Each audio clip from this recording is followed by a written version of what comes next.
bipartisan infrastructure bill, which will help us make even more critical investments here at the port and in our roads, bridges, tunnels, airports, waterways, in broadband, and on our cyber defense. This landmark bipartisan legislation will help us grow jobs, expand economic opportunity, and enhance security. I was proud to support this bipartisan infrastructure bill. Mr. President, I want to sincerely thank you for coming to our port, and thank you for your partnership on this important issue of rebuilding America's infrastructure. Thank you, and next I'm going to turn it over to the Baltimore City Mayor, Brandon Scott.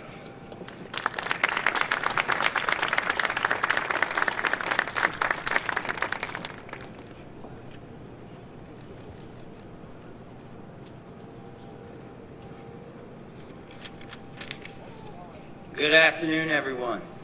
I am excited to welcome President Biden back to Baltimore, or because, as he says, his family is from Baltimore, to welcome him home. The Port of Baltimore is special, not just because of its role in driving Baltimore's economy. It's special because of the women and men who operate this port, and that they reflect the grit and tenacity that personifies our great city.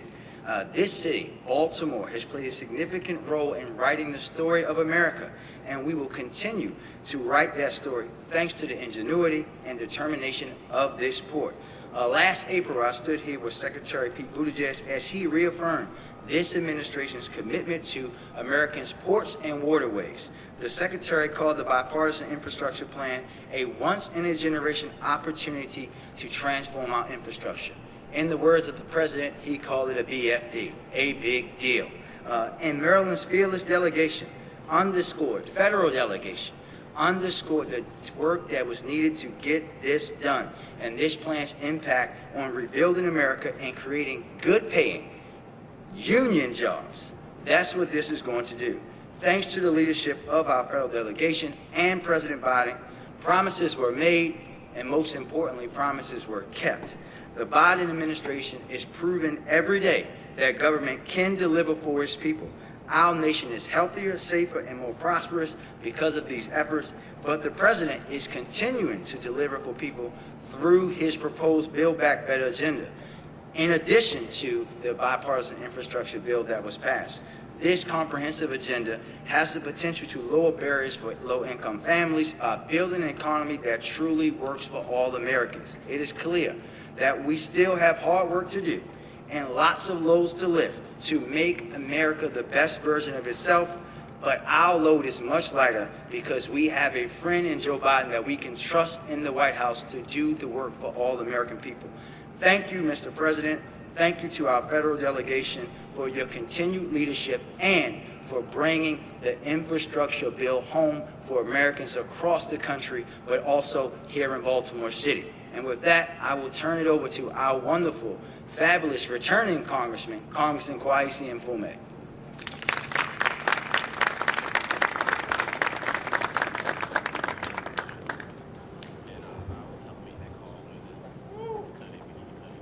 We're trying to beat the sunset, and that's the truth. Hello, everyone. I'm just happy to join with the persons you've previously heard from, both the mayor and the governor, and those that you will hear from in just a moment, in welcoming President Biden back to Baltimore for the second time in 4 weeks, and thanking him for his leadership, his vision, and his guidance on this piece of legislation, which, as you all know, we have struggled with in the House of Representatives since the first week in August. It has come to fruition. It is a done deal, and it is a great deal for the state of Maryland, the Port of Baltimore, and for millions of Americans all over the country. The sun is setting on the day, but it is rising on the ability of our nation to fix ourselves up again, to take care of bridges and roadways and highways and broadband. And it is rising again on the hope and the possibility that so many people will have an opportunity to be employed. We are not done. This is the first step, and it's a two-step process. And the next big issue for us is Build Back America, because in addition to the infrastructure bill, We want to find a way to reduce the cost of prescription medicine, to expand Medicare coverage for more people, to have home health care for the elderly, to make sure that child and early education issues are addressed, that we deal with climate change and move to save our planet, and that we provide care for older Americans with disabilities. So that's part two. But today we're celebrating part one, this great infrastructure bill. I want to thank the International Longshoremen, all the people who work here day in and day out when there are no cameras, when there is no publicity. We want to thank both the mayor and the governor for their vision, and we want to particularly, again, thank President Joe Biden for his insistence that we get this done and his leadership in helping us do that. It's my pleasure to bring forward now the Maryland Senator, who we all know so well as Chris, but his actual name is Chris Van Hollen, and he's a leader in the Senate, and he's a good friend of all of us. Chris, please come to the stage.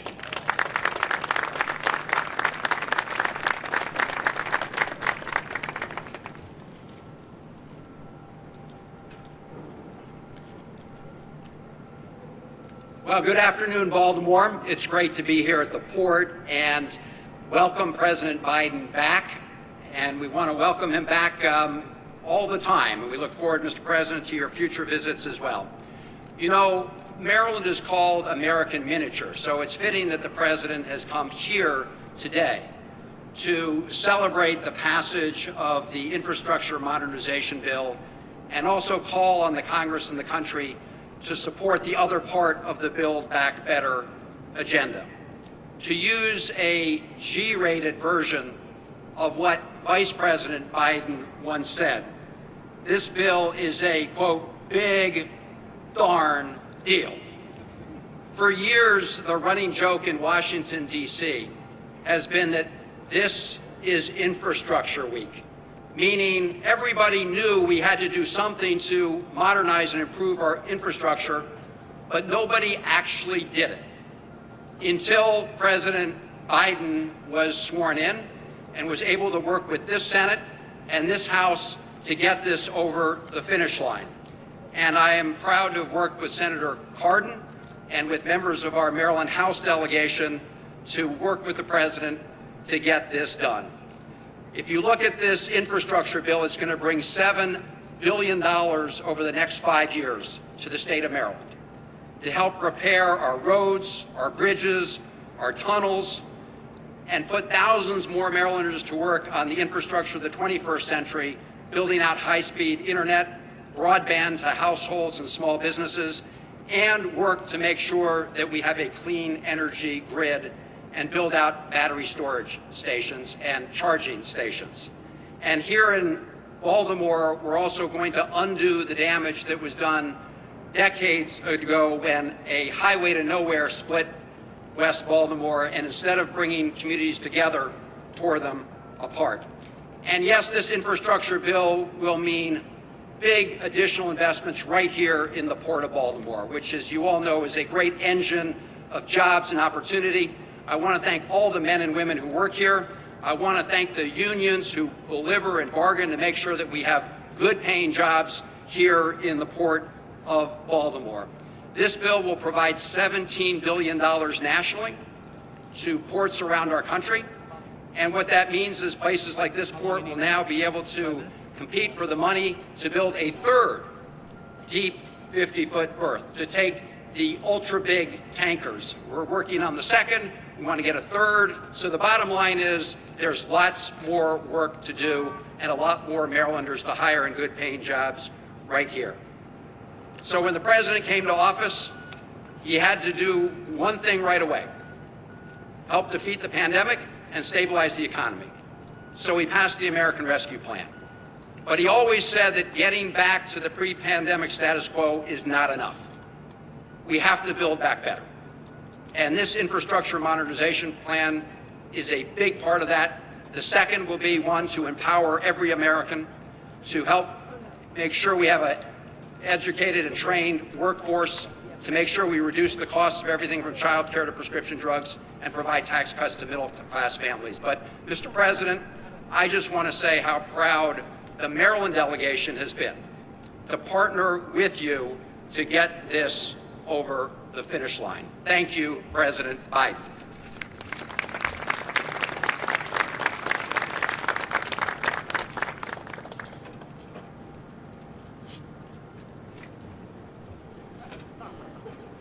as you can see, we got a little bit out of order, but I want to welcome up a great colleague and partner, John Sarbanes. Hey everybody, this is a great day. This is a day we've been waiting for a long time. A lot of presidents over a lot of years have talked about investing in America's infrastructure. President Biden was the one who got it done. And we're very proud in Congress to have been working with him on this major set of investments. One of my proudest moments was last Friday at 12:30 in the morning when I cast my vote in favor of this Invest in America Act. I want to thank the leadership here at the Port of Baltimore, really unrivaled when you look across the country in terms of its management of this amazing resource for Maryland and really for the region and for the country. I want to salute the workforce, the professionalism, the skills that this workforce brings every day to the job is something we can all be incredibly proud of, and certainly the Maryland delegation talks about it every chance we get. This infrastructure bill, as has been mentioned, is going to invest in roads, bridges, tunnels, ports like the Port of Baltimore, broadband, and other things that can lift us up, public transit, railroads. It is going to be transformational for the country. There's no question about that. And the person we have to thank for that is the person that we're welcoming here today, President Joseph Biden, for his leadership on this. So, President Biden, thank you for coming back to Baltimore, as was mentioned, for the second time in the last few weeks.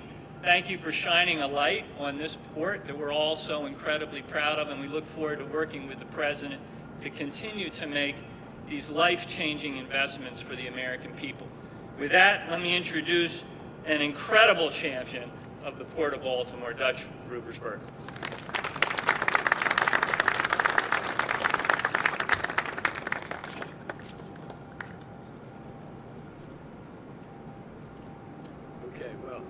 Good afternoon, Baltimore. Good afternoon. Okay, and welcome to Maryland's 2nd District, home to the greatest port in America. 8 years ago, I welcomed then Vice President Joe Biden here to the Port of Baltimore as we announced a $10 million grant for the Fairfield Terminal. Today, it's no longer Vice President, just President. And $10 million seems like a paltry sum compared to the $225 billion headed to the Port of Baltimore and its counterparts around the country, thanks to the Bipartisan Infrastructure Investment and Jobs Act. And that doesn't include another $36 billion grants and funding for the Corps of Engineers that can compete for. I know the Port of Baltimore is eyeing that pot for our Mid-Bay Island dredging project. I've been representing the Port of Baltimore for nearly 20 years, and I always jump at the chance to brag about it. I'm so proud of what the port is achieving by investing in both technology and our union-backed workforce, as well as the private-public partnership that manages the port. The port is one of the largest job generators in the state of Maryland. Mr. President, your vision will make it even stronger. In Congress, I'm an appropriator, a steward of the taxpayers' money. It's a responsibility I take seriously, and as such, I'm always working to ensure we aren't just spending money, but we're investing in money. Clearly, rebuilding America's aging infrastructure is a safe investment. The return will be exponential.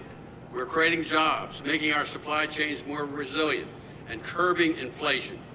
I was proud to support the infrastructure deal in Congress without hesitation, and I look forward to supporting the rest of the Building Back Better agenda to keep Marylanders and our country moving forward. Thank you for being here. Now, I have the pleasure of introducing, who's going to help me? Well, thank you for being here, and anybody know who? What? In all seriousness, this is great. She's hooking me off the stage now. Okay, thanks. Thank you for being here. We've got a lot looking forward to. Baltimore is great, and our port is great, and we're moving forward together. Thank you.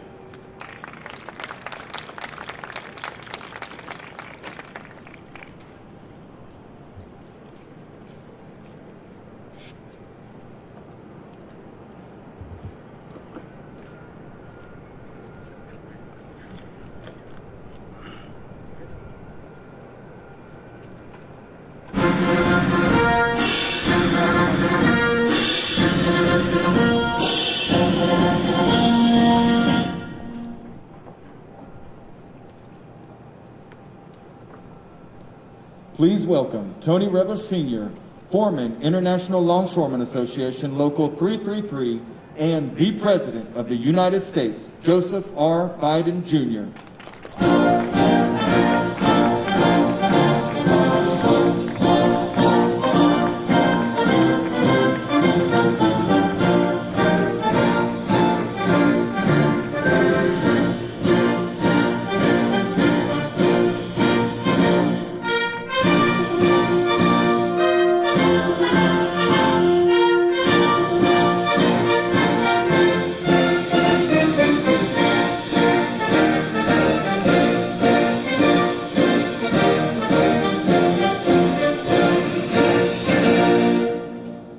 Good afternoon. My name is Tony Rebel Sr. I've been a longshoreman at the Port of Baltimore since 1976 with the International Longshoremen's Association. My father is a retired longshoreman. I currently have two sons that are involved and active in the membership.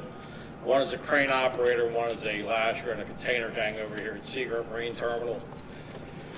The waterfront has benefited my family and many other hardworking families for centuries. The current ILA leadership, the union employers, local government, and continued investments toward infrastructure will ensure hardworking union members are enabled to continue to provide for their families and keep the hook moving. Let's keep the hook moving, move forward. If you work on the waterfront, you know what keeping the hook moving means, so you'll understand greatly. The infrastructure investment will benefit the Port of Baltimore and future generations for many years to come. At this time, I would like to introduce our President of the United States, Joe Biden. Thank you, thank you, thank you. We have an expression, we used to have an expression when I served in the Senate, Senator Van Hollen. It's when they want to make some statement that was personal, they say, a point of personal privilege. You know, when you're talking about being a waterman working on the water, my family's originally from Baltimore, came in the early 1800s, and the entire Biden family worked in the water, were watermen until probably 1906, 7, or 8. And my father was raised here in Baltimore. They don't say Baltimore, they say Baltimore.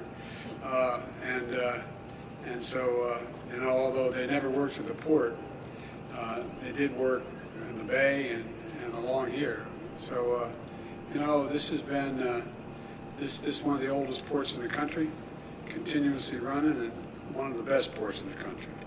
And so, Tony, thanks for that introduction. And Mayor Scott, thanks for the passport into the city. Appreciate it very much. And I want to thank Governor Hogan for being here and members of the delegation. I want to start off with one of my best buddies and I think one of the most effective people in the United States Senate, Chris Van Hollen. You need something, go to him, man. He knows how to get it done. And also Dutch Ruppersberger and a guy who I knew him when he was a kid. He doesn't remember me. I'm getting so old.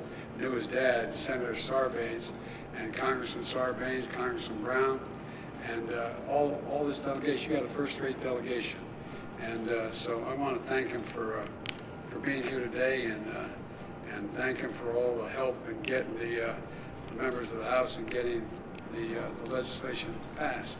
It's a big deal. It's going to make a big difference.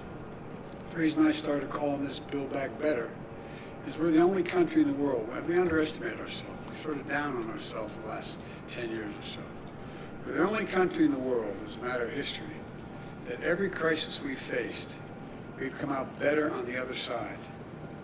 We not only beat it, not a joke, think about it. We've come out better than we were before we went into the crisis. And the economic and political, as well as health crisis we found with COVID, I was determined when we got elected, we got to build it back better than it was. Because the world's changing so rapidly, man. We got to keep up. We're in competition to determine whether or not we can still remain the most powerful economic force in the world. And today I'm here to talk about one of the most pressing economic concerns of the American people, and it's real. and that is getting prices down, number one. Number two, making sure our stores are fully stocked. And number three, getting a lot of people back to work while tracking and tackling these two above challenges I mentioned. Today's economic report showing unemployment continued to fall, but consumer prices remain too high. Tell us, the American people, in the midst of this economic crisis, the recovery is showing strong results, but not to them. They're still looking out there. Everything from a gallon of gas to a loaf of bread costs more, and it's worrisome, even though wages are going up. We still face challenges. We have to tackle them. We have to tackle them head on. And on the good side, we're seeing the highest growth rate in decades, the fastest decrease in unemployment at this point ever since 1950. Jobs are up, wages are up, values are up, and savings are up. But we got problems too. Many people remain unsettled about the economy, and we all know why. They see higher prices. They go to the store online, and they go to the store or go online, and they can't find what they always want and when they want it. And we're tracking these issues and trying to figure out how to tackle them head on.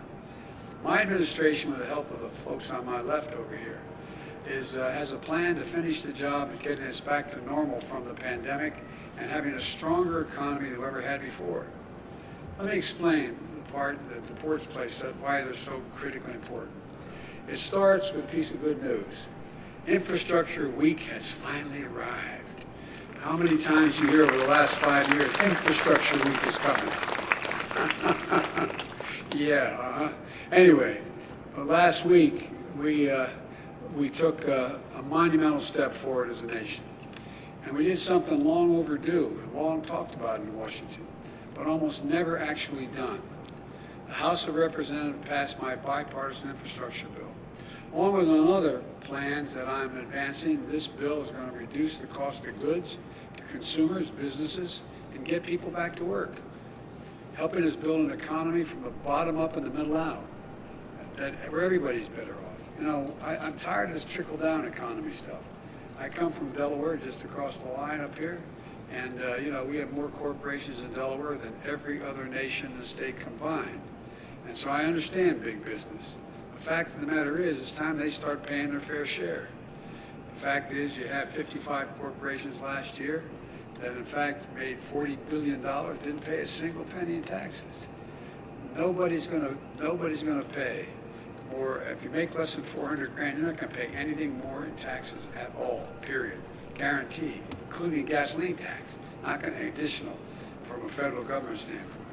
And so look, this is a once in a generation investment to create good paying jobs, modernize infrastructure, turn the climate crisis into an opportunity. When I talk climate to other world leaders, I say, think one thing. We're dealing with climate, think jobs, good jobs, because that's how you beat the climate crisis. Put us on a path to win the economic competition of the 21st century. We face with China and the rest of the world. China's outspending us on research and development. China is outspending how these other countries are as well. And here's what I'm going to do. I'm going to create good paying union jobs, not good job, not $12 an hour, not $15 an hour, $45 an hour and up with good benefits. So you can raise a family on and build the middle class out. And jobs that cannot be outsourced. You can't outsource these jobs. And I'm going to transform our transportation system with the most significant investment in passenger rail in the past 50 years. In roads and bridges, the most significant investment in 70 years.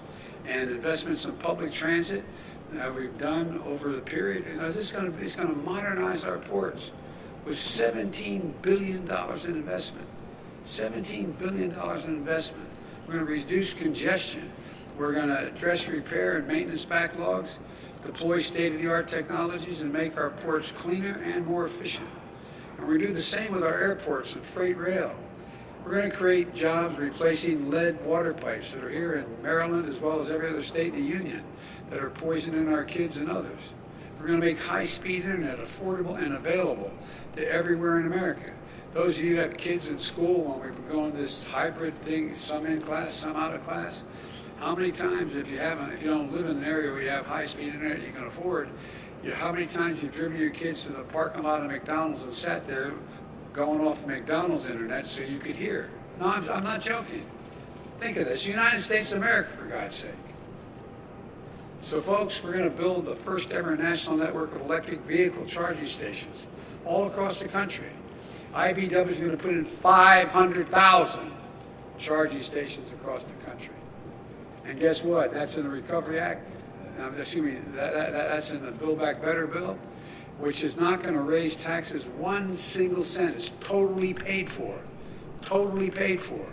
by making taxes work for people who make over 400 grand and just do their fair share. I'm a capitalist, man. You should be able to be a millionaire or billionaire if you can, but pay your fair share. Pay something along the line. I'm going to get America off the sidelines on manufacturing. Manufacturing of solar panels, wind turbines, batteries to store energy and power the electric vehicles, from school buses to automobiles. We're also going to make historic investments in environmental cleanup and remediation, rebuilding resilience against superstorms and droughts and wildfires and hurricanes. I traveled all over the country this year. You know, there's literally $99 billion in losses because of storms this year. $99 billion. You ever think you'd hear somebody stand up and say the Colorado River is being drained? You ever think you'd go out, more wildfires in the West than the entire, and lost, land lost, homes lost, to burn to the ground. I've flown over in Marine One, than the entire state of New Jersey, from the Cape all the way to New York. That's how much we've lost in America. So far. According to economic experts, this bill is going to ease inflationary pressures, lowering the cost of working families. 17 Nobel laureates in economics wrote a letter to me about 10 days ago saying this is going to bring inflation down, not up. But best of all, the vast majority of these jobs we're going to create don't require a college degree. Don't require it. This is the ultimate blue-collar blueprint to rebuild America. I'm not waiting to sign a bill to start improving the flow of goods from ships to shelves. Yesterday, I announced a port plan of action. It lays out concrete steps for my administration to take over the next 3 months to invest in our ports and to relieve bottlenecks. This builds on the progress we've already made. Last month, I reached a deal with 2 of the largest ports in America, the Port of Los Angeles and Long Beach. And I met with you guys, with the Longshoreman there, and we worked out a deal between the port owners and the Longshoreman to move toward operating those 2 ports. Okay, 40% of everything in the Pacific comes through those 2 ports. And they're lined up, ships are lined up, 70-some lined up out as far as you can see. So they all agreed. We're going to go 24 hours a day, 7 days a week.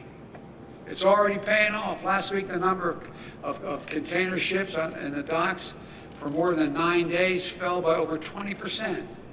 And now we're announcing steps to improve ports in the East Coast, to provide support for the Port of Savannah, the 4th largest container port in the country, to help reduce congestion. With our help, they now have the funds they need to set up 5 new inland port sites in Georgia and North Carolina so goods can get closer to their final destination more quickly. And other ports across the country will have the resources they need to make these kinds of immediate investments as well. The challenge we need to meet here, and my plan is going to help address, has to do with the supply chain. You hear a lot about the supply chains in the news, but frankly, not a lot of people have a clear understanding, whether they have a PhD or they didn't go to school, about how a supply chain works. It says easy to talk about it, but what's the impact on the economy, let alone how to fix it? It's perfectly understandable because supply chains are incredibly complex. As long as goods and materials are getting where they need to go on time, there's usually no need to worry about the supply chains. But when global disruptions hit, like a pandemic, they can hit supply chains particularly hard.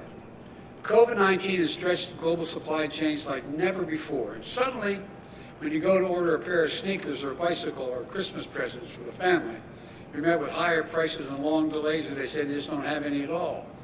The reason for that last year has a lot to do with most companies make their product, how they make their products today. In simple terms, supply chain is just the journey that a product takes to get to your doorstep. Raw materials, plus labor, assembly, shipping, everything it takes to create the finished product. These supply chains are complex. Even products as simple as a pencil can have to use the wood from Brazil, graphite from India, before it comes together at a factory in the United States to get a pencil. Sounds silly, but that's literally how it happens. So if all of a sudden you got COVID crisis in Brazil, you can't get the product maybe because the plant shuts down. That's what's happening. Products like smartphones often bring together parts from France, Italy, chips from the Netherlands, touch screens from New York State, camera components from Japan, supply chain that crosses dozens of countries. That's just the nature of the modern economy, the world economy. The global supply chains have helped dramatically bring down the price we pay for things we buy. But they also made us much more reliant on what happens in other parts of the world. So if a factory in Malaysia shuts down due to a COVID outbreak, which they have, it causes a ripple effect that can slow down auto manufacturing in Detroit. Why? They can't get the computer chips they need. It's a climate disaster to close the port in China. It can delay shipment of furniture or clothing, reduce worldwide supply, and driving up prices here in America. And the irony is people have more money now because of the first major piece of legislation I passed. You all got checks for $1,400. You got checks for a whole range of things. If you're a mom and you have kids under the age of 7, you get $300 a month. And if it's over 7 to 17, you're getting $360 a month, like wealthy people used to do when they get back tax returns. It changed people's lives. But what happens if there's nothing to buy, you got more money, you compete for getting it there, it creates a real problem. So on the one hand, we're facing new disruptions to our supplies. At the same time, we're also experiencing higher demand for goods because wages are up, as well as people have money in the bank. Because of the strength of our economic recovery, American families have been able to buy more products. But guess what? They're not going out to dinner and lunch and going to local bars because of COVID. So what are they doing? They're staying home, they're ordering online, and they're buying product. Well, with more people with money buying product and less product to buy, what happens? The supply chain's the reason. The answer is you guys. I'll get to that in a minute. But what happens? Prices go up. So we got nearly 20% more goods coming into the country than we did before the pandemic struck. In 19 days, COVID-19 has changed the way we spend our time and our money. More products are being delivered than ever before. That's because people have a little more breathing room than they did last year, and that's a good thing. But it also means we got higher demand for goods at the same time we're facing disruptions in the supplies to make those goods. This is a recipe for delays and for higher prices, and people are feeling it. They're feeling it. So everything you're paying this much for a gallon of gas? In some parts of California, they're paying $4.50 a gallon. That's why it's so important that we do everything in our power to stabilize the supply chain. And here's the good news. Yesterday, I spoke with the CEOs, personally spoke with the CEOs of the major retailers, Walmart, Target, and the leading freight movers, FedEx and UPS. They assured me that the shelves will be stocked in stores this holiday because they signed on a 24/7 as well. They signed on a 24/7. And they provide more avenues. They're getting more of their containers off the ports quicker than ever before. There's a lot of stuff on the ports that was sitting around, staying there. Why? Because it no longer is the product they need at this moment. And it doesn't cost them anything to leave them sitting at the port rather than their warehouses. That's moving as well.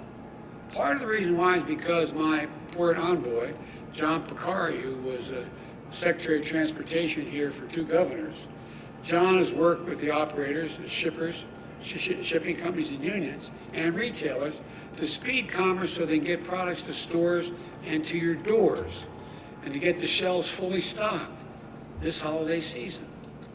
Instead of pointing fingers, we're seeing folks start to work together. Railroads, ocean liners, labor, state and local governments, progress has already begun, and now we passed the bipartisan infrastructure bill, the deal. It's only going to accelerate. You've heard me say it before. Infrastructure used to be rated in the United States as the best in the world when I got to the Congress. But today, according to the World Economic Forum, you know where we rank in infrastructure? 13th in the world. 12 countries in the world have more modern, efficient infrastructure than the United States of America. By investing in our roads, our bridges, our ports, and so much else, this bill is going to make it easy for companies to get goods to market more quickly. Here in Baltimore, you've got a port that's older than America itself, and it's been operating for 315 years. By the way, got any Marines here? Any former Marines? Raise your hand. Well, if you're here as a Marine, happy birthday. It's your 247th birthday of the United States Marine Corps. They deserve some applause. Look, this port is connected to the nation's oldest rail line, the B&O Railroad, which in turn relies on the tunnels that are about 126 years old, those tunnels, okay? The tunnel has become a major bottleneck to the port. Now, the Port of Baltimore will be getting a $125 million grant to upgrade that tunnel. So freight trains can come double stacked through that tunnel. Double stacked with these cars, with containers on top. Twice as much. They move out a hell of a lot more quickly if they're imports going out, but if they're exports going across the ocean. That means in addition to more good jobs being filled, more products on shelves, delivery faster and lower prices, it's about taking a long-term view of our economy to deliver lower cost, more jobs, and ensure our shelves are stocked with product. And the longer-term view means building greater resilience to withstand both the shocks and disruptions that we can anticipate as the world continues to change. Pandemics, weather extremes, cyber attacks, whatever else comes our way, and they're all going to come our way. You know it. We need to be ready. We need companies throughout the supply chain to create and support good-paying jobs for people that they can grow in, build skills in, join a union, make a decent living. That's when disruption hits. So when disruption hits, companies can quickly adapt because they're invested in their workers, their skills, their training, and a strong foundation of what I always think unions in my family, I think of dignity and respect. That's what it's about, dignity and respect.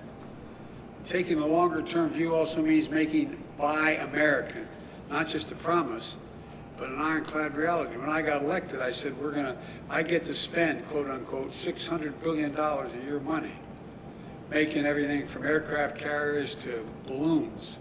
But guess what? So much of it has been going out and getting foreign contractors to do it. Well, this administration has been doing, we set a new rules to strengthen our domestic supply chains with new Made in America office within the White House. Never again should our country be left unable to produce critical goods because we don't have access to the materials we need. Never again should we have to rely on one company or one country, particularly when a country doesn't share our values. I've said it before, we're in a competition for the 21st century. Who's going to own it? America still has the most productive workers in the world and the most innovative minds in the world. That's not hyperbole, that's a fact. But other countries are closing in. We risk losing our edge if we don't step up now. This bipartisan infrastructure bill is a major step forward. It represents the biggest investment in ports in American history. And for American families, it means products moving faster and less expensively from factory floor through the supply chain to your home. The bottom line is this.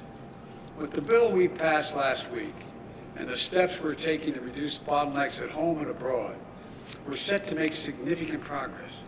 We're already in the midst of historic economic recovery.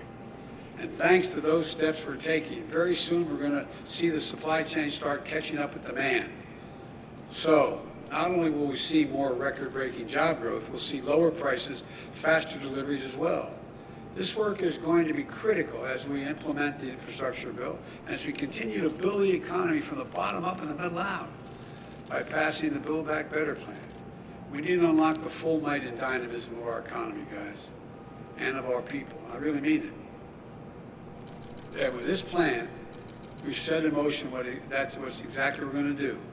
We're going to build a better America, not a joke.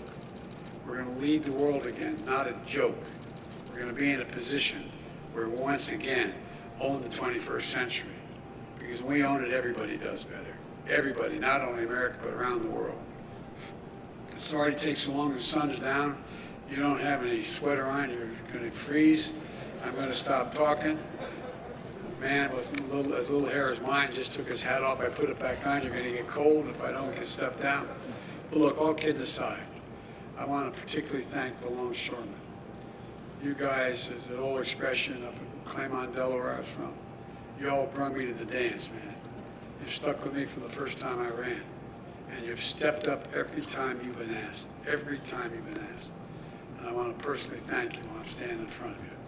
God bless you all, and God bless all the workers to keep our economy going. And may God protect our troops. Thank you so very much. Thank you.